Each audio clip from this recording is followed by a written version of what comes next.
Seymour, what does Putin do from here? First of all, does I mean, technically Gazprom owns part of this pipeline. Is he offended by this explosion? What's his next move from here?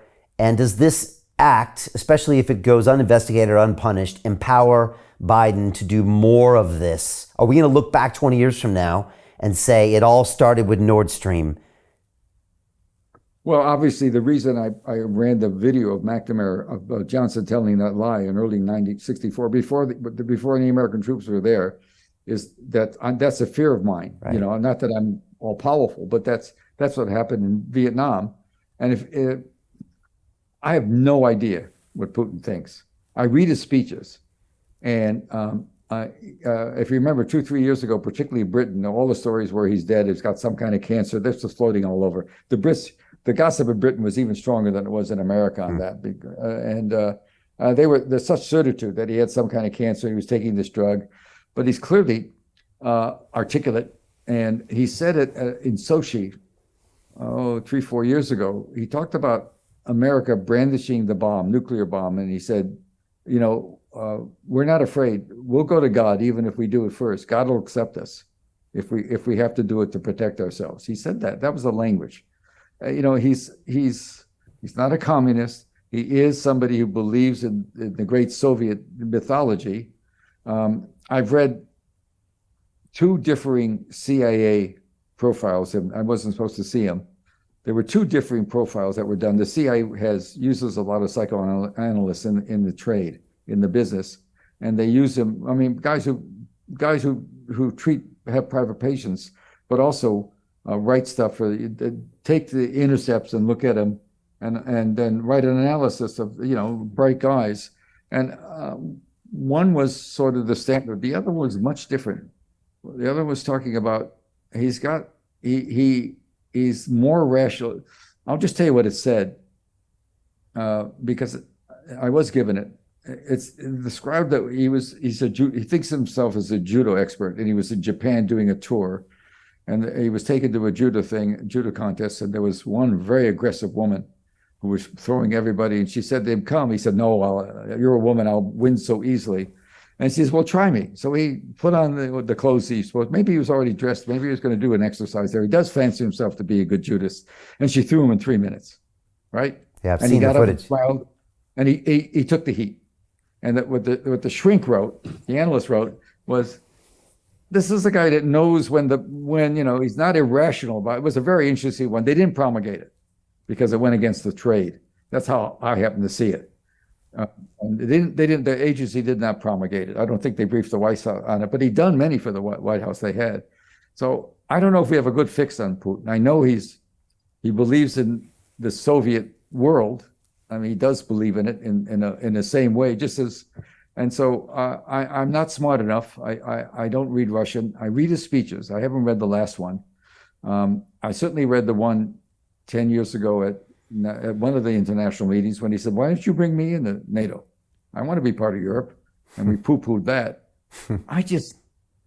But he's going to win this war. I do believe there are other people who said the same thing I'm saying. I do believe he does not want to conquer Western Europe.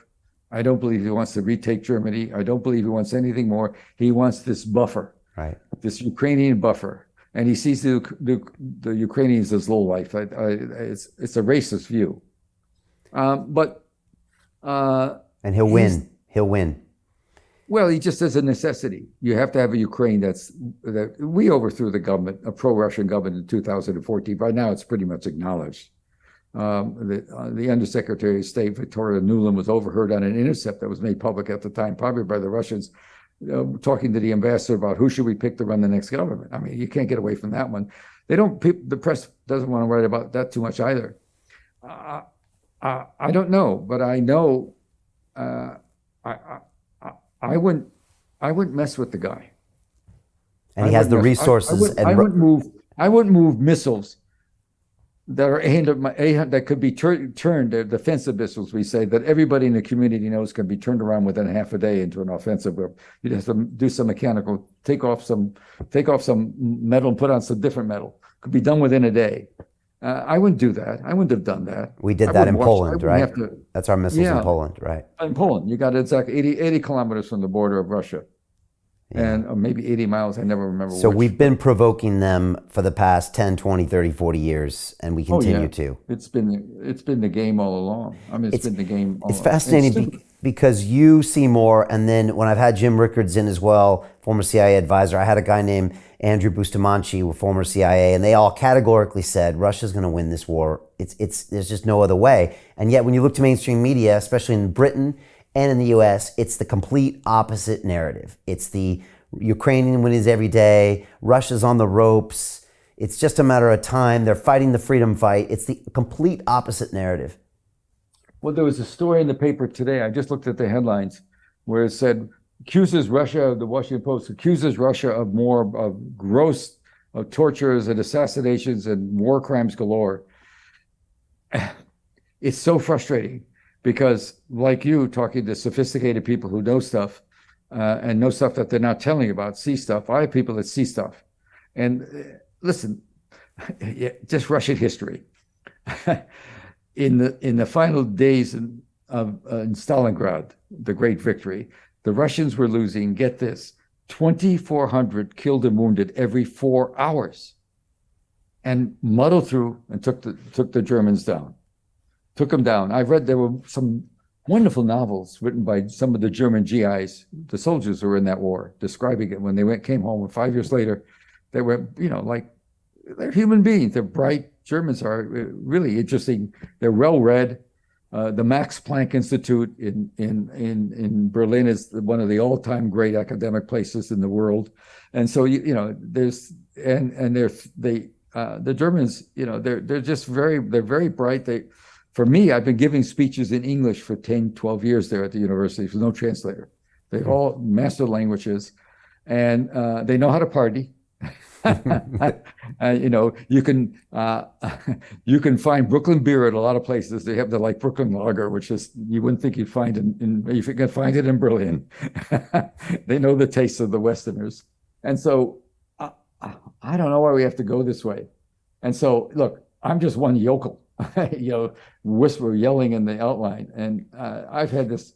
When I did My Lai, most of the first poll I saw showed that 53 or 54% of the people thought I was just nuts. I'm a liar. This didn't happen. You know that. I've gone through that on a lot of the stories. My name is Jim Rickards. I'm a former advisor to the CIA, Department of Defense, and the White House. In a moment, you'll have my own evidence that very few people have seen. You'll see how I believe 2 acts of democratic stupidity are about to combine into a storm that will change America forever. The American Energy Armageddon. In fact, due to specific circumstances created by the Armageddon, it's possible you could now win big while others lose. You see, there's a universal truth. In times of crisis, money moves. During the coming energy Armageddon, most Americans will face new hardships, but not all. A few will win and win big. You're about to see how the energy Armageddon could create a one-time opportunity to secure new substantial wealth. If you want in, keep watching. Right now, today, America is running out of gas, diesel, and oil. Our national fuel reserves are down 50% or more from where they should be. It's so urgent, major suppliers are calling it a code red emergency. We don't have the refining capacity to catch up, and we're shipping most of what we have to Europe to bail them out of Calamity Joe's Nord Stream crisis. We're now facing catastrophic fuel shortages I predict will collapse our nation's energy grid. When it happens, every citizen will see firsthand the Dems' obsession with green energy is a scam. In fact, I'm going to show you my evidence that outs them as shameless hypocrites. That's not all. I predict this storm will bring about a new social order to our country. Many who are now rich will find their accounts drained, and those who are poor will turn to desperate measures to survive. I'm talking about civil unrest, a massive crime wave, and violence in our streets. Most will suffer under Biden's energy Armageddon, but not everyone. Some good Americans will win. They'll take advantage of wealth-building opportunities created by the upheaval, which I'll reveal here today, to vastly improve their personal economic situation. And that's the most important thing I want to share with you. Now, if the idea of winning while others suffer makes you uncomfortable, no problem. Then this presentation is not for you. But the way I see it, our great nation was built during times of crisis when a few smart people recognized opportunity and seized it. If you see the storm coming, if you know Calamity Joe and his ilk are steering us straight into it, and you want to not just survive, but thrive by using the crisis potentially to grow your personal wealth, then you're exactly who I want to reach today. Give me about 3 minutes of your time. I'm going to show you everything right now. Hey, it's Brian Rose, founder of the DeFi Academy. I've told you my 4-week crypto bootcamp is amazing, but don't take my word for it. This is what my students are saying. The DeFi Academy was an amazing experience for me. It took me totally out of my comfort zone. In this course, I was challenged, I was held accountable, and pushed to do things that honestly weren't always easy. It's been phenomenal, and I can't believe we're already up on our 4 weeks. It has flown by. Going through this DeFi accelerator by far was one of the best courses I've taken. You do this course, you really get into the nitty-gritty of the activities that will make you comfortable with decentralized finance. Thank you so much to Brian and everyone at London Real and the DeFi Academy for even putting together an amazing course like this. Anybody else that wants to do it, please sign up. It is well worth the money.